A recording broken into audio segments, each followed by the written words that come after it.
Saddam Hussein, a name synonymous with power. A figure who dominated the political landscape of Iraq for decades, his rule was marked by both fear and fascination. His presence was felt in every corner of the nation, and his influence extended far beyond its borders and controversy. But also extravagance. Saddam was not just a leader, he was a man who indulged in the finest things life had to offer. His taste for luxury was insatiable, and he spared no expense in surrounding himself with opulence. As the president of Iraq, he lived a life of luxury. His residences were not just homes, they were palatial estates, each more grandiose than the last.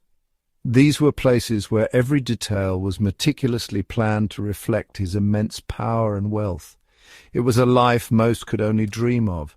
Saddam's desires were limitless. From the finest silks to the rarest artifacts, his homes were filled with treasures that spoke of his unquenchable thirst for the extraordinary. His palaces were the epitome of grandeur. Each one was a fortress of luxury, designed to impress and intimidate. The architecture was majestic, with every room a testament to his desire for magnificence. His cars were the most luxurious. From high-end sports cars to exotic vehicles, his collection was a display of his wealth and his passion for the finest automobiles. Each car was a symbol of his status and his love for speed and elegance, and his art collection, priceless. Renowned paintings and rare pieces adorned his walls, each one a reflection of his refined taste and his desire to be surrounded by beauty and culture. He was a man who craved power and displayed it through his extravagant lifestyle. His home office was a place of opulence, where every piece of furniture and every decoration was chosen to reflect his authority and his taste for the finer things in life. This wasn't just about personal indulgence, it was calculated. Every aspect of his lifestyle was designed to send a message of power, of control, and of unchallenged authority. Saddam wanted to project an image that would resonate not just within Iraq, but across the world. He wanted to be seen as a leader who was not only powerful, but also sophisticated and cultured. An image of strength, of wealth, of absolute authority. His lifestyle was a deliberate display of his dominance, a way to instill both admiration and fear in those who observed him. He wanted the world to see him as a modern-day Nebuchadnezzar, a ruler who commanded respect and wielded power with an iron fist. His comparison to ancient kings was no accident. It was a carefully crafted part of his persona, a king of ancient Mesopotamia. He saw himself as a successor to the great rulers of the past, and he wanted his legacy to be remembered in the same light. His actions, his lifestyle, and his image were all designed to echo the grandeur of ancient royalty. His lifestyle was a carefully crafted persona. Every element was chosen to reinforce his image as a powerful and unassailable leader. It was a performance, a show of strength that was as much about perception as it was about reality. It was designed to inspire awe and fear in equal measure. His opulence was not just for his own enjoyment. It was a tool of power, a way to keep his subjects in awe and his enemies in fear. Saddam Hussein's desires were not just personal. They were political, and they were a key part of his strategy to maintain control. Saddam Hussein had a thing for palaces. He didn't just have one or two. He had over 50 scattered across Iraq. Each one was more opulent than the last. These weren't just residences, they were symbols of his power. They were a way to showcase his wealth to the world and to intimidate his enemies. Think marble, think gold, think vast halls filled with expensive furniture. Every detail screamed luxury. It was like walking into a scene from Arabian Nights, one of the most extravagant ones, the Al-Fawr Palace. Now let's talk about Al-Fawr Palace. This grand structure, located in Baghdad, Iraq, is one of the most opulent and extravagant palaces ever built. It stands as a testament to the excesses of Saddam Hussein's regime. This wasn't just a palace, it was a statement of power, wealth, and unyielding authority. The architecture alone speaks volumes about the ambitions and ego of its creator. Built after the Gulf War, it was Saddam's way of saying, "Look at me, I'm still here." Despite the devastation and turmoil, this palace was meant to show that he was unscathed and still in control. It was a deliberate display of defiance and extravagance. Every corner of the palace was designed to impress and intimidate. The sheer scale and luxury were meant to send a clear message to both allies and enemies. The palace sat on an artificial lake. It had its own private zoo. Imagine the resources and effort that went into creating such a lavish environment. It was a playground for the elite, far removed from the struggles of ordinary citizens. There were even rumors of a secret tunnel leading to Baghdad.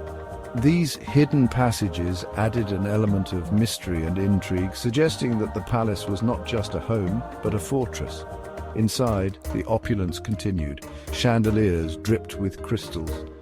These were not just light fixtures, they were symbols of wealth and power, reflecting the grandeur of the palace. The floors were covered in expensive rugs. It was a level of luxury most people couldn't even fathom.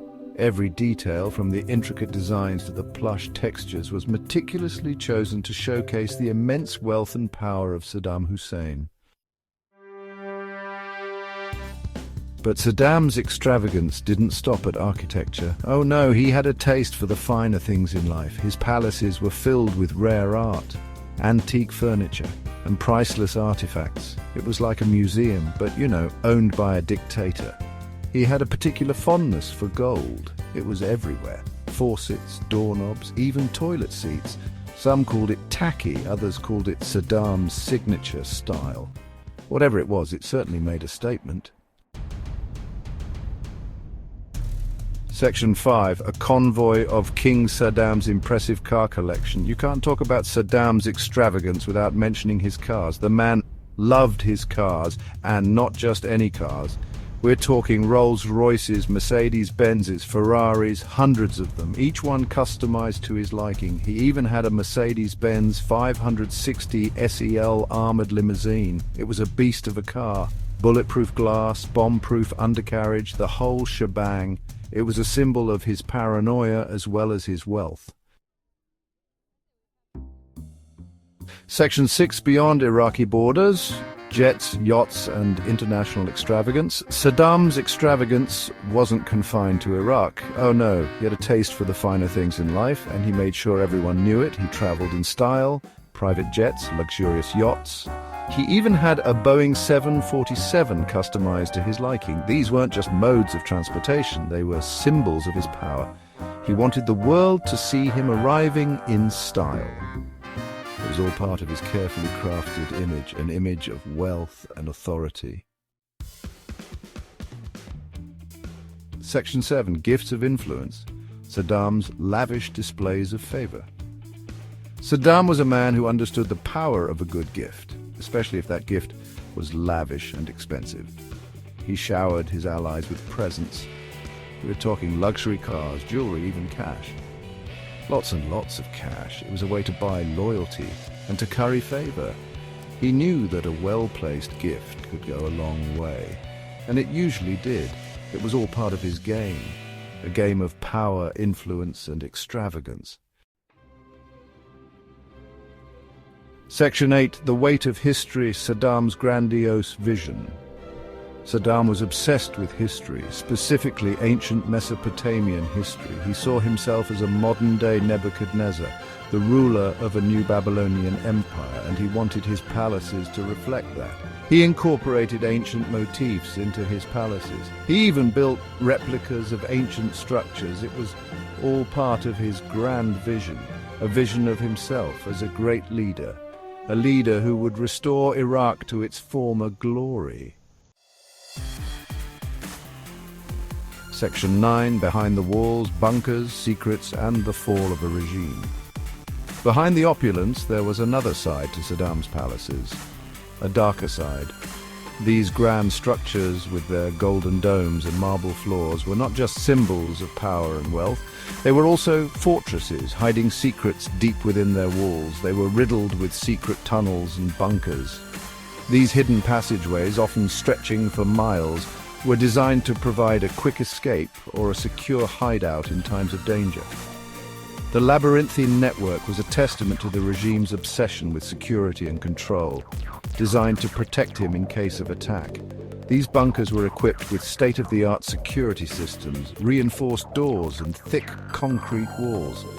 They were built to withstand bombings and invasions, ensuring that Saddam could remain safe while chaos reigned above. They were a testament to his paranoia and his ruthlessness. Surveillance cameras monitored every corner, and loyal guards were stationed at every entrance. The fear of betrayal and assassination was ever present, driving the construction of these elaborate hideouts. But even the most elaborate bunkers couldn't protect him forever. Over time, these once impenetrable fortresses fell into disrepair, abandoned and forgotten. The debris and decay now serve as a stark reminder of a regime that once ruled with an iron fist. In 2003, his regime fell. The invasion of Iraq by coalition forces marked the end of Saddam's rule. The once feared leader was now a fugitive, hiding in the very bunkers he had built to protect himself. And the world got a glimpse behind the curtain. The palaces were ransacked, the treasures looted, the opulent rooms once filled with priceless artifacts and luxurious furnishings were now scenes of chaos and destruction.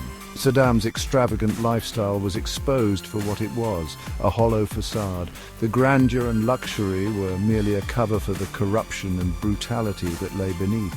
The broken chandeliers and disarrayed furniture symbolized the fall of a dictator who had once seemed invincible. A symbol of a regime built on oppression and greed, the crumbling statues and looted artifacts are now relics of a dark chapter in history, reminding us of the cost of tyranny and the resilience of those who fought to bring it to an end.